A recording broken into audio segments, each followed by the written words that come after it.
Hey everyone, so if your Google Translate camera isn't working, like it won't scan text, the screen stays black, or it just won't detect anything, yeah, that can be super annoying. But don't worry, I'll walk you through the quickest fixes step by step so you can get it working again.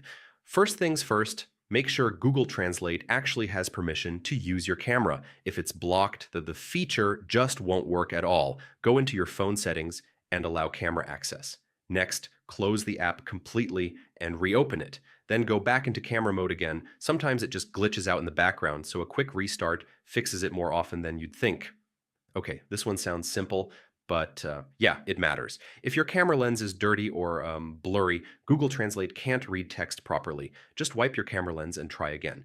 Now, make sure you're in good lighting. Low light or shadows can break text detection. Also, hold your phone steady and don't get too close or too far from the text.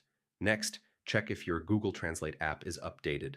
Older versions can cause camera features to stop working or lag badly. So head to the Play Store or App Store and update it if needed.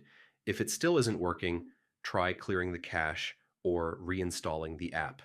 I mean, this fixes a lot of hidden bugs, especially with camera features, and that's pretty much it. One of these steps should get your camera working again. If it still doesn't work, it might just be a temporary bug or service issue, so try again a bit later.